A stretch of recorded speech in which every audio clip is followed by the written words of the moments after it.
Mutual ஃபண்ட்ஸில் மாதத்துக்கு 1000 ரூபா 40 வருஷத்துக்கு படிக்கணும் 1 கோடி கிடைக்கும்.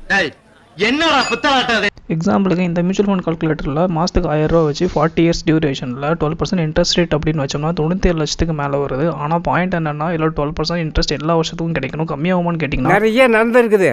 ஆனால் இதுதான் மாதத்துக்கு 1000 வருஷத்துக்கு 12,000 இன்வெஸ்ட் பண்ணுறோம். இதுக்கு 12% இன்ட்ரெஸ்ட் தராங்கன்னா எவ்வளோ வேல்யூ அப்படின்னு பார்த்தீங்கன்னா 1440. டோட்டலாக 13,440 ரூபா ஆச்சு. இதுக்கு செகண்ட் இயரில் 12% இன்ட்ரெஸ்ட் ரேட் கிடைக்கும். இதுதான் காம்பவுண்டிங். எக்ஸாம்பிளுக்கு 1995 நிப்பான் இந்தியா growth ஃபண்ட் அதில் ஒருத்தர் வந்து மாதம் 500 ரூபா போட்டு வராங்க.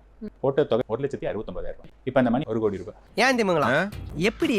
அதான் முதல்ல நானும் யோசிக்கிறேன். ஆனால் எக்ஸாம்பிளுக்கு இந்த மியூச்சுவல் ஃபண்ட் 5 வருஷத்துக்கு 49%, மேக்ஸிமம் 20% ரிட்டர்ன் கொடுத்துருக்கு. இப்படி ரிட்டர்ன் கொடுத்தா அந்த 1 crore பாசிபிள் தான். ஆனால் ஷேர் மார்க்கெட்டோட மியூச்சுவல் ஃபண்ட்ஸோட ஓவரால் சார்ஜஸ் கொஞ்சம் அதிகம். மாதத்துக்கு 1000 ரூபா இன்வெஸ்ட் பண்ணி 40 வருஷத்துக்கு 1 கோடி ரூபா. விளையாட்டு என்ன பண்றது? நம்பிக்கை வை சார், நம்பிக்கை தான் சார் வாழ்க்கை. ஆனால் ரிஸ்க் தான், ஆனா சிந்திச்சு புரிஞ்சுக்கிட்ட ரிஸ்க்.